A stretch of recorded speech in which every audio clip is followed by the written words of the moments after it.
Good morning, good afternoon, good evening, and welcome to ioRadio. I'm going to turn the air conditioner off. And, so why am I here? I'm here because I've been invited or challenged to a debate on Twitter Spaces by somebody named Sequoia Hodel, who apparently is a disgruntled crypto astroturfer who claims that he can't have an honest conversation because people get banned and they ban people all over the place. So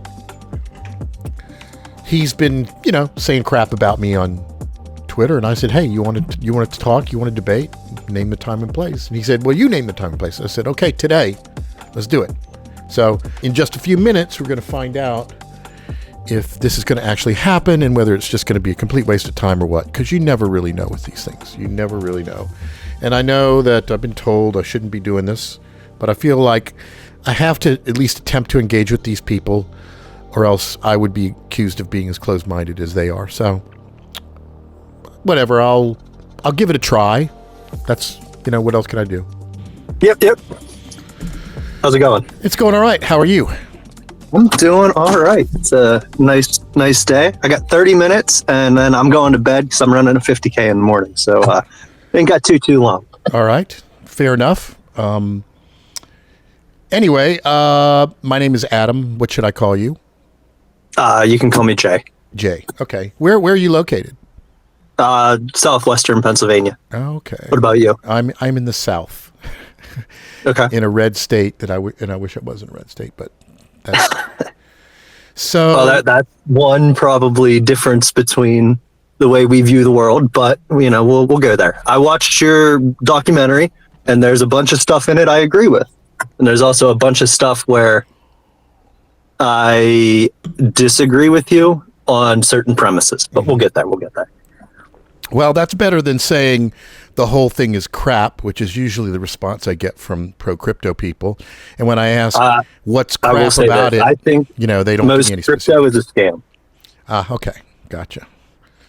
So, sorry, I didn't. Yeah. So which crypto is not a scam? In other words, which crypto are you holding? The only one that I believe is worth anything is Bitcoin. Okay. I gotcha.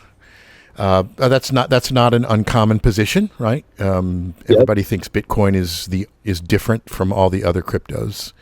That's one of my stupid crypto talking points. I assume you're familiar with those. Yep. Oh yeah, yep. I read those before we did this as well. All right. Well, then this is going to be a very short conversation. So I guess we're both a little bit jaded and cynical in our own ways, right? You're convinced like this is going to be a waste of time. We're not going to change anybody's mind, blah, blah, blah. Yeah. We'll see. The question is, what would change your mind? I can answer that question, but what would change your mind?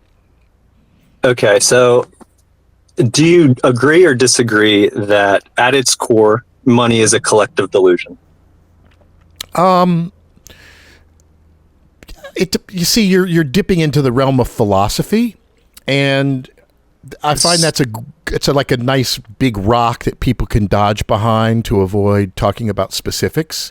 Because when you talk about the value of Bitcoin, it's often tied to real world material things that you think it can solve. And then when asked specifically how Bitcoin solves some of these things, that's when people tend to dip into the world of philosophy. Right. Does anything have value, and is all value subjective? I do believe also value is subjective. I will say, I'll just spit it out like kind of how I view it. So I graduated college officially 2018. I went for supply chain, econ, and finance. Got pretty high marks. I went out, I was working.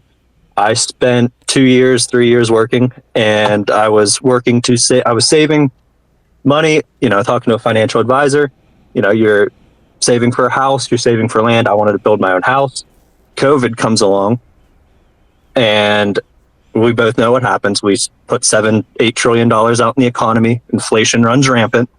I got basically wiped out. The last 3-4 years of my life, gone. So you know, Do you 2020, blame COVID or 2021. do you blame Fed money printing? What's your? I mean, that's a narrative that I noticed in your Twitter feed that seems to be a recurring thing. Is Yep. money printing, monetary inflation?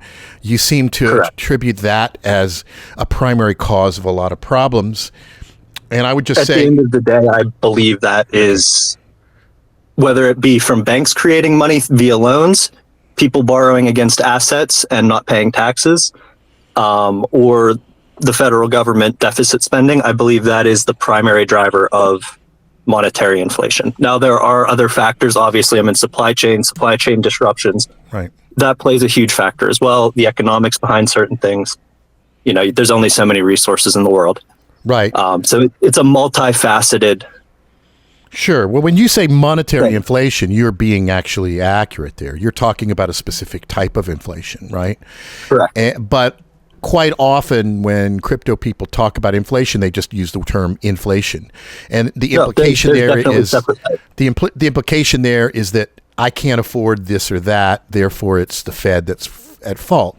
And I would inject into as an overarching premise behind everything we're talking about right now, there's some certain principles like correlation does not equal causation. If you 100%. okay, a lot of what pro crypto people claim is causation in terms of inflation with money printing, there's insufficient evidence of that. I think a lot of the problems that real world people feel that they attribute to inflation are not caused by the amount of money in circulation. They're caused by many other factors. If you're involved in supply chains, you certainly understand that. There's supply chain factors that can affect the prices of things that have absolutely nothing to do with how much money is in circulation. So riddle me this. If in a free market, if your money supply is fixed or close to fixed, all of my supply chain issues, they're gone. Why haven't prices and why aren't we able to reset prices back to pre-COVID levels? And the answer is there's increased money sloshing in the system. No, that's not the answer. The answer is corporations have figured out that they can keep prices high and still make a lot of profit. Buddy. And the consumers they haven't stopped buying. When they do stop buying, when they do get fed up with paying so much more, then there will have to be an adjustment. But you know, the people talk about this monetary inflation thing, right? And you talk about like, you know, Zimbabwe or some of these Central American companies where there's people that have like piles of money in the street that's useless. Money is so useless that it's everywhere.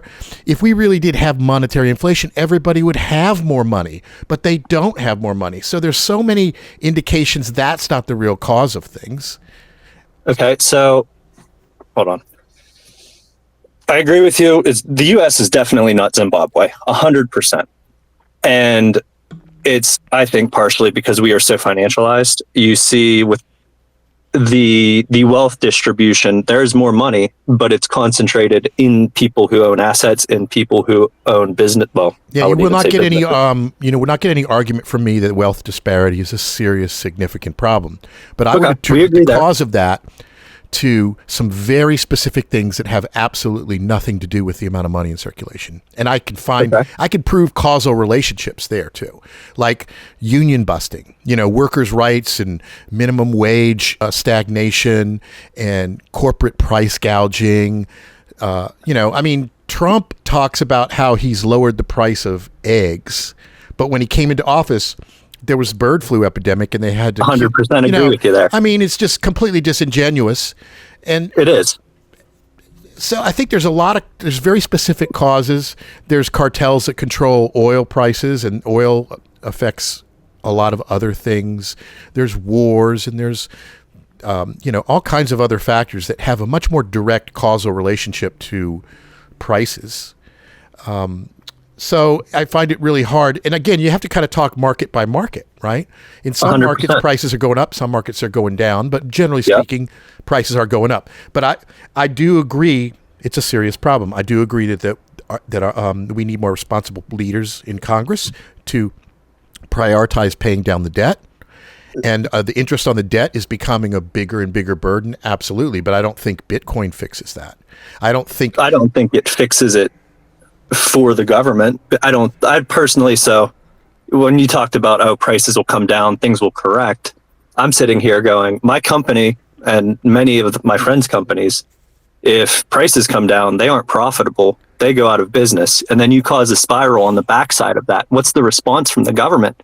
They stimulate more. They put more money out into the economy. Well, that's easy to say when you talk ambiguously. But if you talk about a very specific business or a very specific industry, then we can really analyze that claim and determine whether it's true or not. I dislike this, vague stuff where we can't really qualify it. We can't lower prices because the whole industry will collapse. Again, you name the industry, name some specifics. Let's talk about that. I mean, like real estate, if you can't sell a house, you'll lower the price. You'll lower the price 100%. But what happens when people are underwater on their houses and they can't lower the prices? People with HELOCs, we take out debt. Well, not me specifically, but people take out debt. They're 60 grand underwater on their HELOC. Yeah. They can't afford to move. Those are stupid people that shouldn't have gotten a HELOC. And I mean, 100%. In fairness, my first home loan was a HELOC, but I knew that as soon as I could, I needed to refinance it to a fixed rate. So it was the only way that I could get a loan initially, Yep. And my first piece of property was a property in foreclosure. People talk, and this was 30 something years ago. My house is now paid off, and people, and I could find these same kind of deals today. People claim that young people claim they can't find houses, but I think they just want the perfect house right off the bat. And 100%. That's not what boomers did. Boomers didn't instantly get the great apartment. And then trying to blame that on inflation and the government, I think, is kind of a cop-out. I would agree with you. I think how would Bitcoin fix any of that? Give me that answer. So we'll kind of spit back to 2020. Okay. I started in 2020. I put about 10% of my net. Well, it was sometime in 2020, 2021. Put about 10% of my net worth in Bitcoin, and I started dollar cost averaging in. I treat it like any other asset in the world. Am I going to go and sell all of my stock?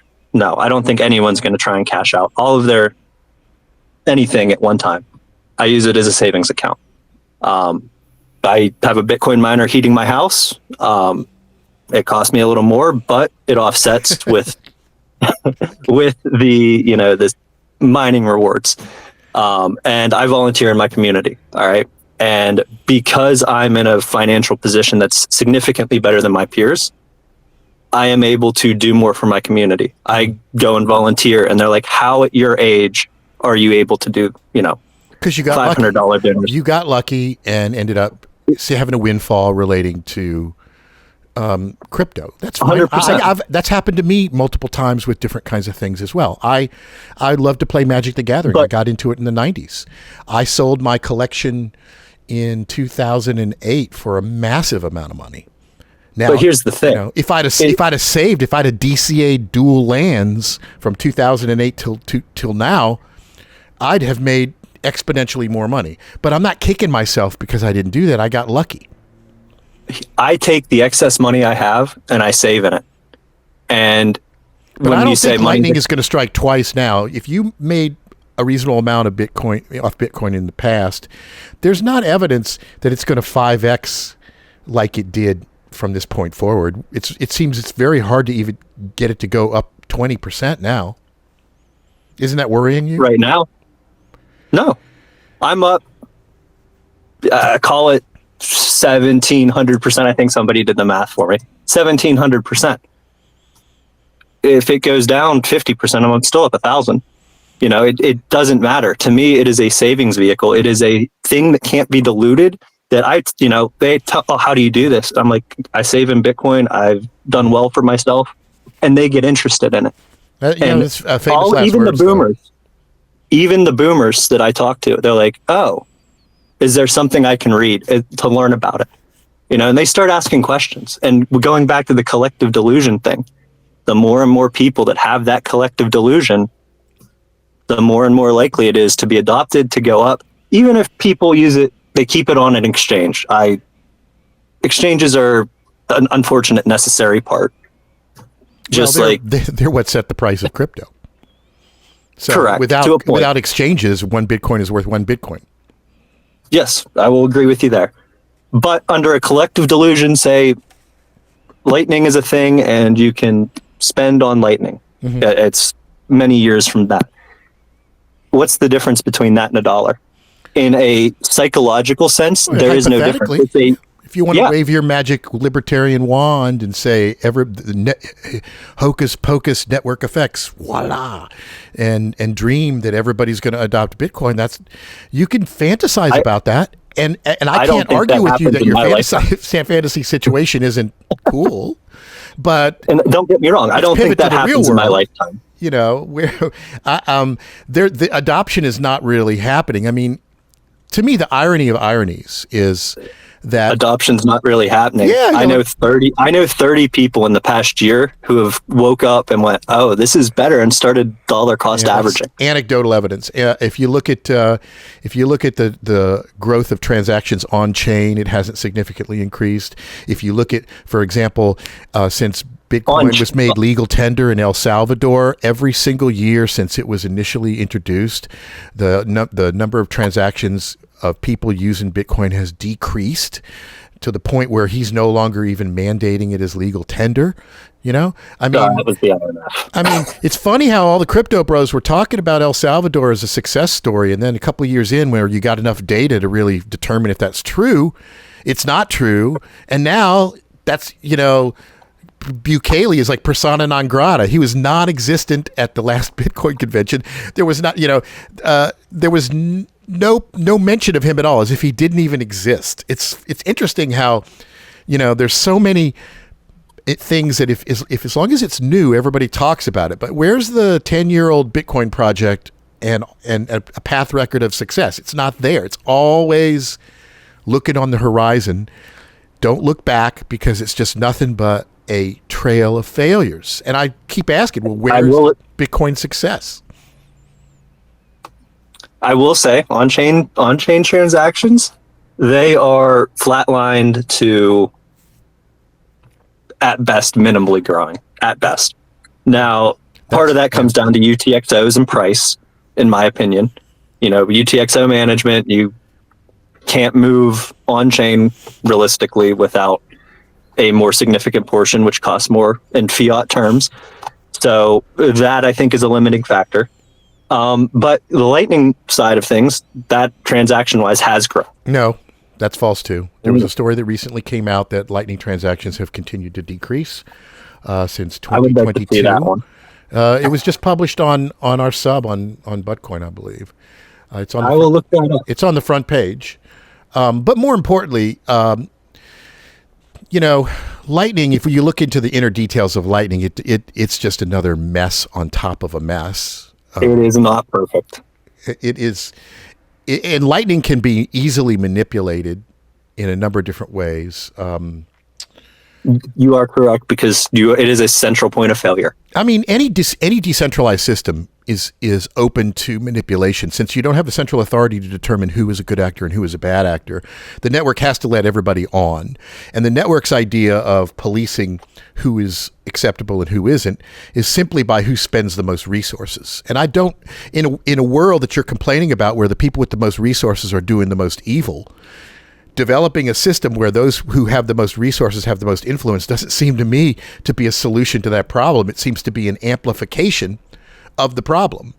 I mean, there's a greater disparity of wealth in Bitcoin than there is in any other monetary system in the world. Even if you take out the wallet addresses of the central exchanges, there's still more Bitcoin in the hands of fewer wallets than any other money system. So you are correct. And so again, and that over 100-year period will likely level out, because there is no essentially cheating the system. And that's all hypothetical, though. Not when you have somebody like Michael Saylor, who is trying to buy up every Bitcoin possible. I really think his end game is to just control so much of Bitcoin that he can basically manipulate the price. You know, like that guy, Alpha Investments, you know, Rudy, who is into Magic the Gathering, and he's decided he wants to buy every early first release Magic the Gathering card. I'm sure he has the same idea. If I control so much of the market, I can control the prices by making it artificially scarce on top of its scarcity. I think that's what MicroStrategy's objective is. But the problem with that is, at least with Magic, you can play the game. You can have fun. You can write Black Lotus on a card and pretend it's a Black Lotus. You don't have to have one. With Bitcoin, it has no real utility. So I think this, you talk about your portfolio is worth this much. In the crypto industry, people love to pretend that investing in crypto is like investing in stocks and other stuff, but it's not. The stocks can't just completely collapse to zero overnight like most crypto projects can. I mean, there's some examples in the penny stock market or stuff. There's like your Enron or something like that. But that's the exception. It's not the rule. The rule in crypto is that just about every single one of these exchanges could just catastrophically implode at any moment. We saw it with FTX. And that is why I say 99% of the industry is scams and grifters. Mm-hmm. And, that's even Ethereum. That's extremely centralized. I don't understand any reason, like the stablecoin stuff. The only reason I think the government's interested in it is they need somebody to buy their debt and they can export it to third world countries, second world countries. I really don't think the government is that interested in Bitcoin. And that brings me back to the point I was making earlier. I said stable coins, not Bitcoin there. Stable coins, same difference. The crypto was conceived as something that was completely separate and isolated from special centralized interests like government, right? It was supposed to be not immune from government influence. The whole point of Bitcoin was that you didn't need central authorities in order to be able to conduct commerce. And you still don't. Well, you do actually, because Bitcoin is a parasite on the internet, and the internet would not run without centralized authorities. You couldn't. I will agree with that. If the government makes the internet work, the government maintains all of the rights of way upon which there's fiber and coax and twisted pair. The government regulates all of the radio frequencies and makes sure that nobody is interfering with wireless communications. You have to have a license in order to be able to broadcast anything. And if there was not an FCC out there, and anybody who's been into amateur radio knows what I'm talking about. You fire up some kind of pirate radio, they'll come on your ass. They'll come knocking on your door. That's a serious thing. If there was no FCC, every block, somebody would be running their own pirate radio station, interfering with everything else, and all communications would grind to a halt. You could have one guy in a neighborhood that basically holds everybody hostage, and they can't use any wireless or cellular or whatever. And the reason that doesn't happen is because of the government, because of centralized authority. And the government can absolutely say, you cannot use these resources for this, or that. They could do that, and in many cases they have. So I think it's naive to assume that Bitcoin transcends all that. I think it's just that these younger generations have always grown up with worldwide communication being ubiquitous and just assuming that it's natural, it's a free right like sunlight and air, but it's not. Riddle me that. Mm-hmm. You're probably clearly older than I am. Mm-hmm. I would assume 60 or older based on this conversation. My generation, and it's primarily my generation. What are you, a millennial? 94. Yeah, I'd be a millennial. A younger millennial. Millennials we're ended, the ones I think, in 96, right? Yeah, something like that. 95, 96. I'm on the younger end. Mm-hmm. We're the ones that in 20 years are going to be running the world. Well, you should be running the world now. I agree with you, 100%. Gen Xers should be running, and you guys should be lined up helping them.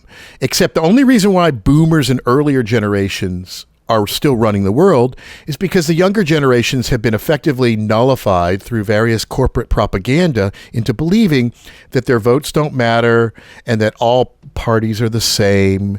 And that's bullshit. It bothers me that people accuse us older generations, boomers have screwed everything up. Boomers invented the internet. Boomers ended the Vietnam War. Yep. Boomers were the original hippies not taking shit from the fucking state. They were the ones. Kent State was a bunch of fucking boomers, It was the earlier generations. So now there's bad boomers too, just like there's bad Gen Xers and bad millennials. Yeah, 100% agree. For the last 20-something years, the Gen Xers and millennials have clearly outnumbered all the older generations. They could have completely taken control of the government. But instead, they just whine about how everything's fucked up and it doesn't matter. And that's one of the things that triggers me, right? I'm still politically active.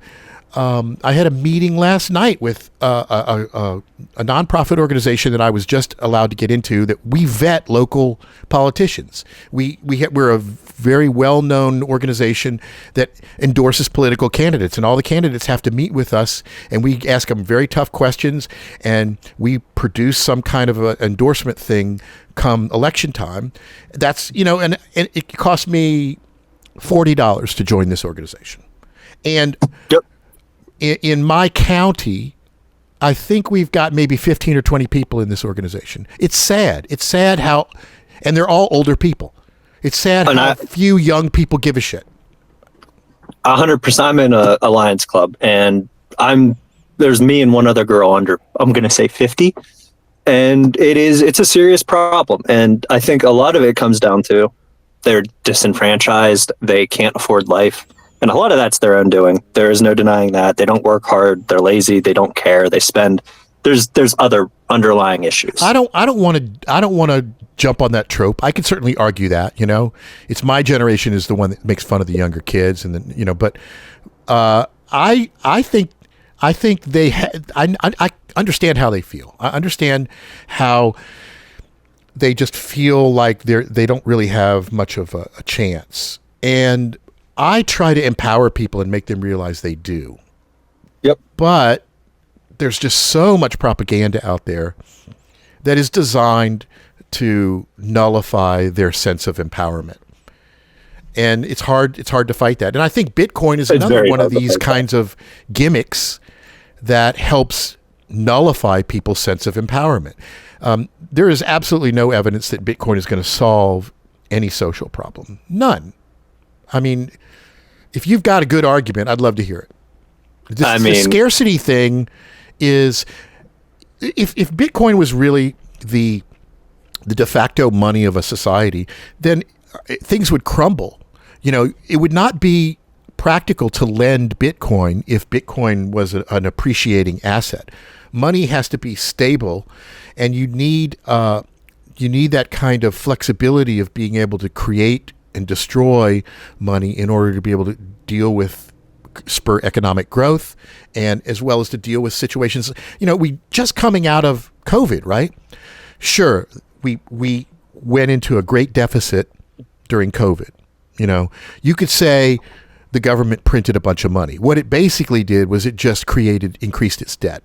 It spent more than it had. It didn't necessarily print more money, but it created more money in the economy. And so it leveraged itself. It was not any different than you being out of a job. You find a job and it's 50 miles away, so you take out a loan to buy a car so that you can get to that job in hopes that it'll improve the quality of your life. People can't afford. I couldn't afford a house when I got my house. I had to get my mother to co-sign, and I had to jump through all kinds of hoops. I mean, I bounced checks to the pizza guy. I had to clear that off my credit before I could qualify for a loan. It was rough. But in a Bitcoin world, there would be no loans, because people like me, the cost of loaning an appreciating asset out would be prohibitive. It would be prohibitive, but also you're going to have definancialized assets where saving for a shorter period of time makes things more affordable, in my opinion. And I do agree with you that, in a sense, so I view Bitcoin more as a check and balance on the government deficit spending. If they could print checks or balances anything, they could print $100 trillion tomorrow, pump it out into the economy, give it to people. Is anyone wealthier than they were yesterday? They're not.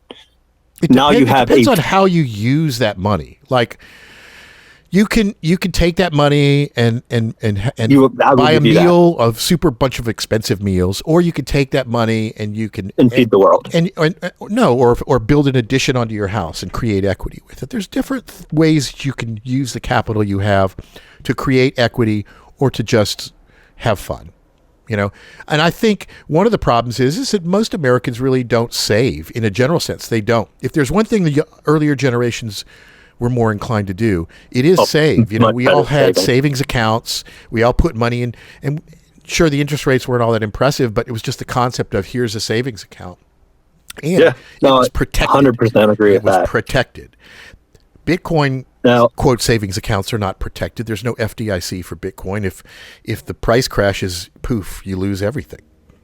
Yeah, and that's why it's definitely a risk. There's no doubt about that. It's like buying a stock. It could go to zero. You don't know. Well, a stock is unlikely to go to zero because it has assets and it has intellectual property and it has income usually. And, if you buy a really crappy stock that's completely overvalued, yes, it could. But most stocks, even NVIDIA, if it's overvalued, it's not going to go to zero. They own real estate. They own intellectual property. They own tooling. But Bitcoin could go to zero because there is, at the end of the day, it doesn't represent anything material, an actual asset. And there's a big difference there, aside from the fact that the crypto market's largely unregulated. Here's another question for you. If monetary inflation increases and Bitcoin's value increases, how do you distinguish between Bitcoin increasing in value as a result of it being more sought after, or it increasing in value simply because of monetary inflation? That is a very good question. That's very almost impossible to answer because there's so many variables to it. If you there's almost no way to separate it out unless you can look at users and real people adopting it. But that's the problem, right? The only place where you could really measure that is at these private crypto exchanges, which don't have any oversight. There's no SEC that manages their order desk. There's no transparency. We don't really know. They publish, they have an API where you can query what's going on with transactions, but you have no idea if those transactions are real or they're automated bots, if they're using... Or they're wash trading. Yeah, exactly. And there's a lot of evidence that indicates there is. And we haven't even gotten to the big elephant in the room, right, of the 180 billion of Tether that's floating around that's never been audited. I don't see how anybody who believes in the value of Bitcoin could not be really worried about the fact that there's so much monopoly money that's being traded back and forth that clearly is affecting the price that has never been accounted for. Nobody knows where Tether's liquidity is. And it's, the fact that they refuse an audit speaks volumes. And I argue with people every day about, there's an attestation or they say they own these T-bills. I'm like, you guys are supposed to be the don't trust, verify people. There's an industry standard way to verify things, and they haven't done it. I would venture to say that some of Tether is probably unbacked. Some. But some. I definitely think there's... 10 years ago, we knew that. Definitely some. But at the same time, the banks are fractional reserved. What are the odds that everyone's going to try and redeem Tether? But the banks are audited and they're monitored, and no bank since the FDIC was created has ever lost a depositor's money. That's like 70-something years because there's checks and balances in place. And before a bank can completely implode and screw over all their depositors, the FDIC has access to their books, is monitoring things. They have to be audited by a reputable firm. And even, it's funny, I had a piece of property that I had a loan from, and this is one of those deals where I had trouble getting a loan. Banks suck. They're really difficult. I think your typical millennial or Gen Xer, might go to a bank and say, I'd love to buy this home. Can I get a loan? And they go, nope. And so that's it. They go, fuck banks, but that's the beginning of the effort, right? Then you got to go from another bank. I went to like 15 banks. I finally got one bank to underwrite a loan, and I was putting 60% down on a piece of property, 60%. And I was going to use my house as collateral, which was worth 3 times the value of the property that I was buying. And it still was a big hassle. And this bank went under. This bank got taken over by the FDIC, and they parted it out and pieced it out. And the next thing you know, I'm dealing with another bank that has completely different rules. And it sucks, but it's just part of the game. I'm trying to get somebody to do me a special favor. I mean, they're not obligated to give me money. They can set their own terms. Yep, 100%. So it seems kind of a little bit entitled for these millennials to be like, oh, I can't get a loan. I can't get a loan for what I want. Welcome to the club, man. It's hard. Yeah, look at something else. There's definitely things out there you can't afford. Mm-hmm. It's not the free money game. So, but, I mean, can I ask how much in Bitcoin you've got? I mean, what percentage of your liquidity is now in Bitcoin? It started at 10, and I don't want to pay taxes, and it's upwards of 90. Jesus. Yep. And I mean, believe me, I'm married. No, I'm single. I'm sure. I'm sure if you had a wife, she either wouldn't know about that, or wouldn't know the extent to which it, or she would be quite upset. I'm very open about it. If I'm going to date somebody, once I'm comfortable with them, I'm very open about it. But the thing is, that explains why you're single. It probably does. Sorry, bro. I'm just messing with you. It's all good. It's all good. But I'm also very picky. At the end of the day, it's like I've saved in. I have a Roth. I've got the 401k. I'm not going to liquidate either of those for it. But it grows so fast that on a percentage scale, on a dollar scale, it's I'm actually ahead of where I should be in traditional TradFi assets. But what I save in grows so fast that are you in the ETFs? Are you in MicroStrategy? Or are you just holding Bitcoin? Mostly Bitcoin. Obviously I got some ETF because it came out, and I figured at one point, I can sell covered calls or do something like that, and juice the income a little bit. Haven't dipped my toes in that yet. I'm a little scared. I've got a little bit of MicroStrategy. Ooh. I do think that there's some concern there. Definitely concern. You think? But it's not a big portion of what I own. Okay. That to me that's more risk. I'm a very risk averse person. That's what probably makes you laugh the most. I am pre-2020. I was so cash heavy trying to save for a piece of land to build a house, and I literally watched myself get wiped out in the course of a year. And I went looking for an option. I went looking what is why, and that is the conclusion I came to. And I threw 10% in and started throwing some money in on a dollar cost average basis. And, my life's gotten exponentially better. And, you volunteer in the community, you go out and people notice, and then they start asking questions. How do how are you able to do this? And then they start going down the rabbit hole. It's that collective delusion thing. Number went up, and you were in the right place at the right time. And I know that people have been talking about Bitcoin's potential, for 10 years. So it's easy to say, okay, even if it's 90,000 today, it was, a couple years ago, it was 8,000 or whatever. But I wrote it from 63 to 30 to 126, and it's just like, it is what it is. It's, if you look on a rolling, the earliest you got in was 63,000. Earliest I got in was like sub 20. That's where most of my right. Because obviously, 2xing your money is not life changing necessarily. No, we're up like 17x. I mean, it's been a substantial amount. But I mean, if you look at it on a rolling 4-year basis, it's a up into the right line on a flat scale. If you put it in log scale, it's but the problem with that is straight line. What drives the price is this vague cloud that nobody really gets a look inside of what it does. And as long as there's not a big enough run on the bank, it looks solvent. This is exactly the same dynamics as Bernie Madoff's and Charles Ponzi's scheme is their statements. Everybody's investments were going up, and it continued to look like that for years and years and decades, as long as there wasn't enough people that pulled out. And this is the thing. This is another big red flag, right? Is one of the most prominent mantras in the entire world of crypto is HODL. It's in your name.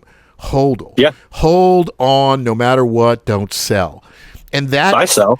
If I need money, I sell. That basically translates to, please don't make a bank run. Don't run the bank and cause this scheme to collapse. Because if it really was legit, you don't see people into NVIDIA screaming, don't sell, or people that hold Apple or Google stock going, don't sell, hold on to your shares. That's a unique thing in the world of crypto because there's just nobody really knows how much liquidity is in that market. That should be a huge red flag. It's $1 billion. I mean, there was $100 billion in trading volume 2 days ago, Friday. $100 billion. According to shady exchanges located in weird jurisdictions that nobody according oversees. to BlackRock. If you go and look on the IBIT and look at liquidity in IBIT, it was like $100 billion. I'm pretty sure it was IBIT. But either way, I mean, it's not like 10 years ago where, liquidity was a major problem. And Tether probably did pump it up there. But it's, as things mature, if everyone decided tomorrow that they're going to sell all their gold, the same thing would happen. If everyone decided to dump Tesla shares, it's going to plummet. Yeah, but there's real world tangible assets there. I won't deny that. Gold has utility. Most people that have gold are wearing it around their wrists or on their fingers and stuff like that. And it's used industrially. There's, the only reason to have Bitcoin is eventually to convert it into something useful. It's not useful as it is. Even my Magic the Gathering cards, I could use them if I didn't have to sell them. I just find it's disingenuous to compare crypto to these other things because even if you argue, 90% of gold's price is based on extrinsic value and not intrinsic value.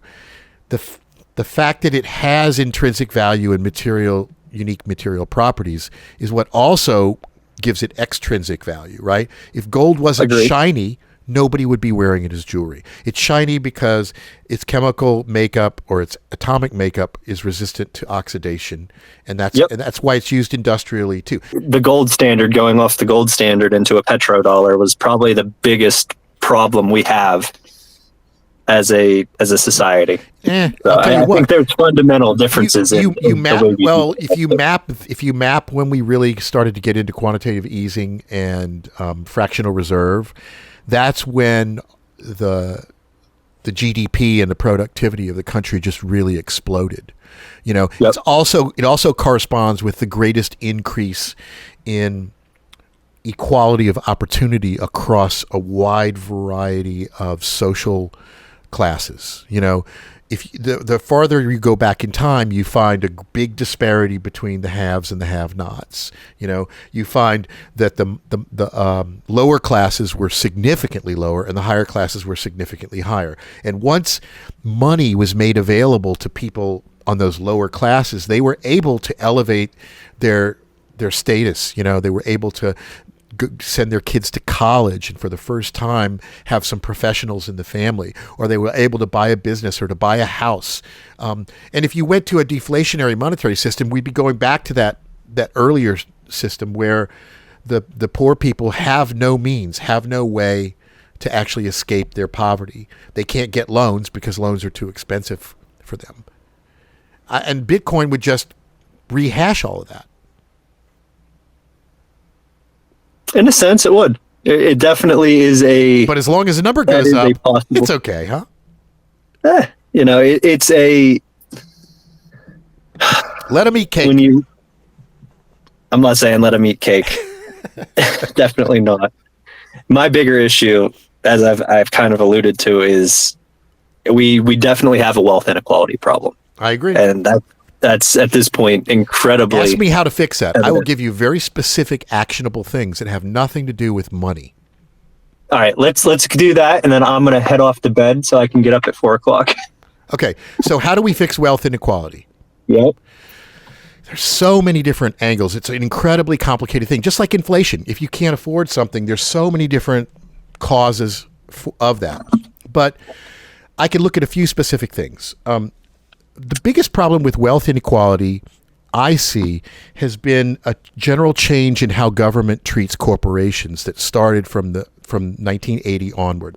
Once Ronald Reagan became elected, there was a fundamental shift in the way government worked. In Agreed. pre-'80, government existed, and it recognized its primary responsibility was to control private special interests and keep them from becoming too powerful. That's why we broke up the telephone, the bell system into smaller systems, because it was monopolistic and predatory. Correct. When Reagan came back into office, the main objective was to restore those monopolistic and predatory things. And that's exactly what he did. And that's what the Republicans did since him, the 1996 Telco Act, which was a Republican thing, but it was passed during Clinton's thing. He regretted signing it. It was a big mistake, but that deregulated everything and allowed the phone companies to consolidate again. But Reagan ushered in, this voodoo economics, trickle-down economics. Let's cut taxes on the rich. That'll stimulate the economy because they will spend more money. It'll trickle down. Didn't trickle down. They just got richer. And that was when they began to realize they could avoid taxes by borrowing against their assets instead of actually liquidating assets, which was a really sleazy thing that a government pre-1980 would have outlawed. Just like pre-1980, the government outlawed stock buybacks, right? It was illegal for a company to be able to buy its own stock and manipulate its share price. And then Reagan and the Republicans came in and undid all of that and basically created this large movement where, let's let the millionaires get what they want, and that's how anybody can become a millionaire. And so the first thing I would do is I would start going after these corporations and stopping their predatory practices, their monopolistic practices, restore unions, restore workers' rights, raise the minimum wage, basic stuff. Unions now are like a 4-letter word among half of the population, even though so many Republicans grew up in unions and lived a good life because of unions. It's now, it's impossible for unions to form. And I think that is a big factor of the wealth disparity. Amazon will shut entire areas down rather than allow their people to unionize, and you got companies that are moving to Texas to avoid that because Texas is a very unfriendly environment for unions. And if you have, the top 1% in a corporation, the executives making all the money and the workers are getting the shaft, that's a workers' rights problem. That's a union issue. The unions can solve that. I don't see how money fixes it. Money can become deflationary, but it doesn't necessarily make Amazon pay their employees more. So I agree with you on Reagan. I agree with you on stock buybacks. There's definitely two things that probably should not be a thing. I have a lot of qualms with Republicans too. Yeah, I saw some of your posts. You're definitely not a fan of Trump, I take it. Oh, no, I don't like Trump. But you do like Rand Paul. I like he's okay. I more prefer Thomas Massey. Okay. I will admit that. Definitely. What do you think of AOC? For regulation. I think in her heart, she's good. I disagree with her on a lot of the... Do you think she's like a radical socialist? Because I think what she spews is common sense stuff. I tend to agree with you. I'm okay with her on let's regulate business. Now, I have no issue with reasonable regulation and breaking up monopoly. I think most of the tech companies are monopolies. I think it's very evident in the S&P 500 that when 7% or 7 companies out of 493 are most of your returns, that's a problem. Yep. And I agree with her on breaking up monopolies. I agree with her on certain regulations. But generally, I think she's a little bit pro bigger government than me. I'm a more small government person. Regulate where it needs regulated. Regulate the right things. Break up the monopolies. They'll kind of eliminate stock buybacks. There's things that we agree on. You and I agree on. Yeah.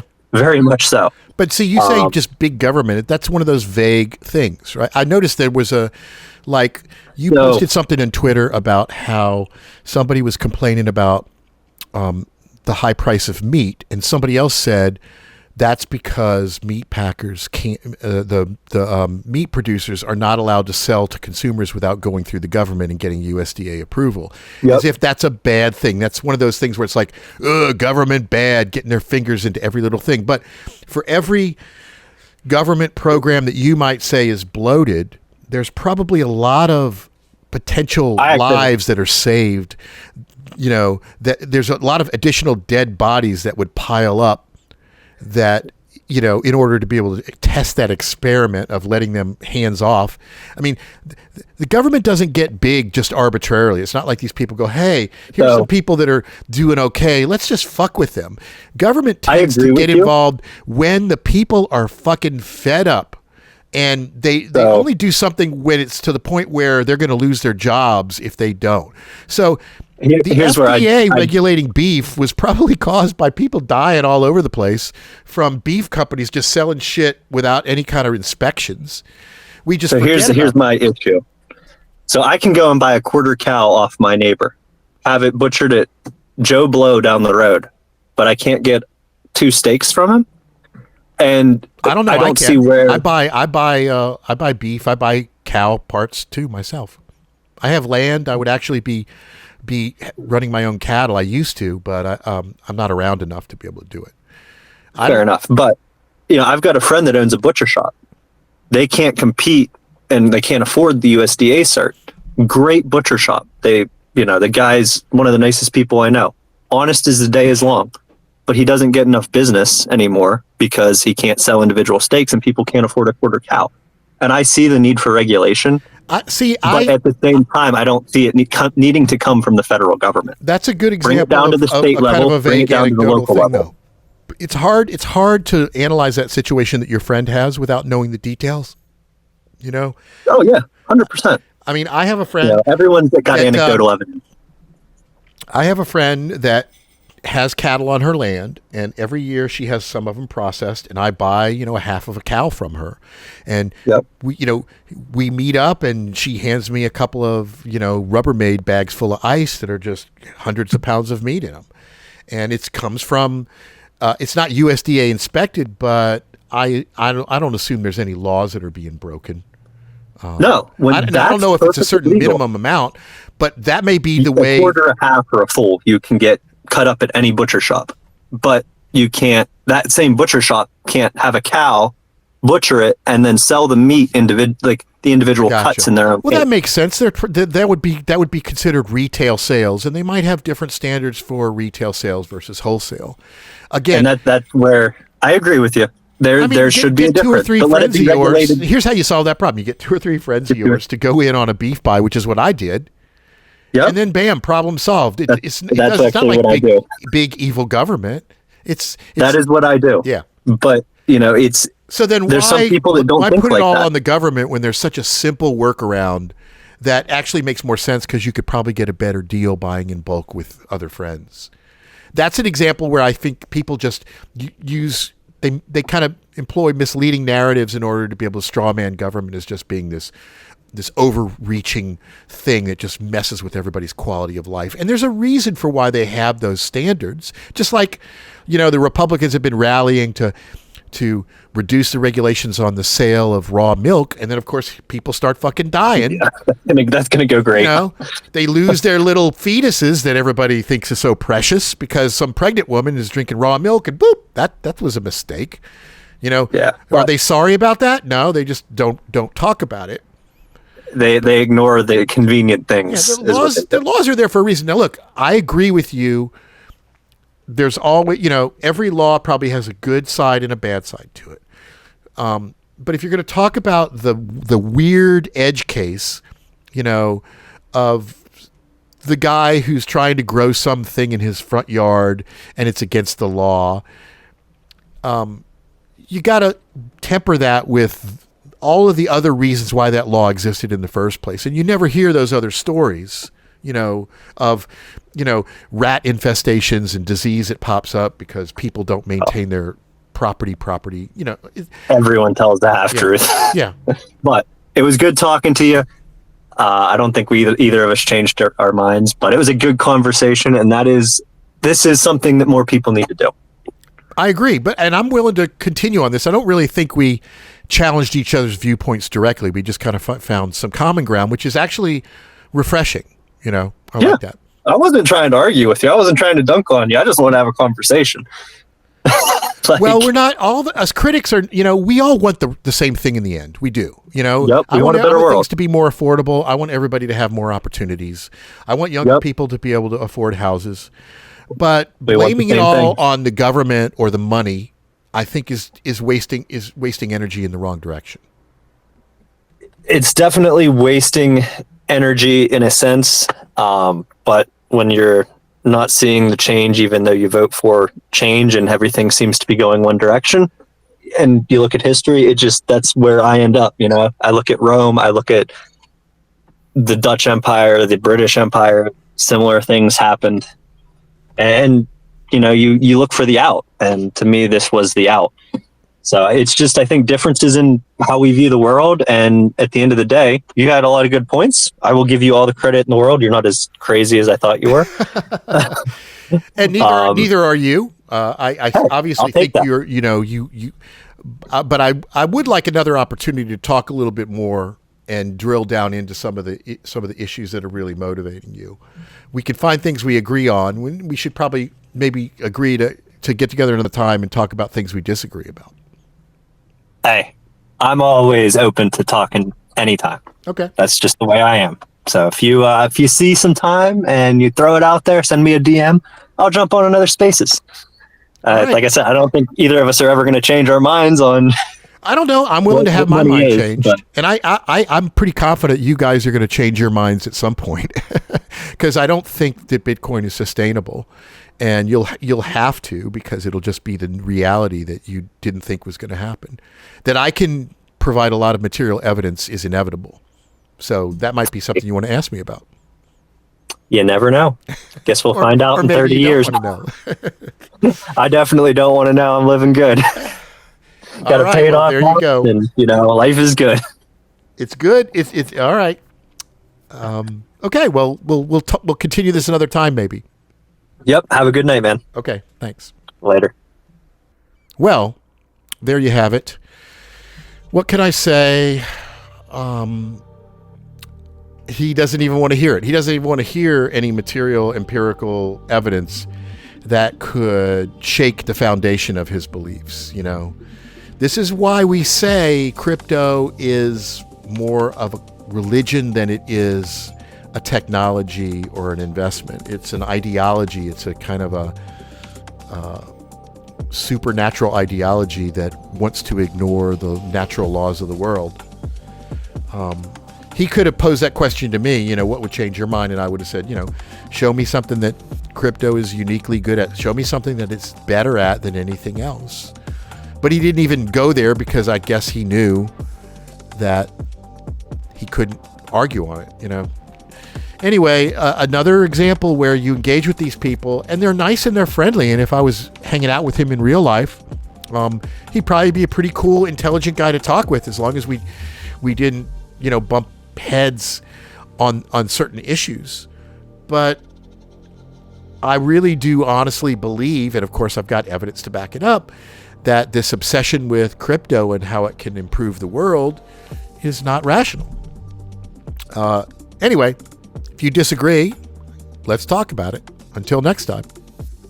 Once again, I want to thank everybody for tuning in and listening, and be sure to subscribe to both the YouTube channel as well as our podcasts, which are on all the major platforms: iTunes, Amazon Music, Spotify. Just search for ioRadio, and you should be able to find it. Or you go to the website, ioRadio.org. You'll find links to all of the podcast platforms and everything like that. And be sure to visit the YouTube channel. It's YouTube/American Scream Video. You can find a link to that at our main site, which is ioRadio.org, or the site for my documentary, which is called Blockchain Innovation or Illusion. That's at blockchainii.com. And again, thanks very much for your support. And if you would like to appear on the show, or you want to debate, or you want to discuss anything, email Adam at ioRadio.org.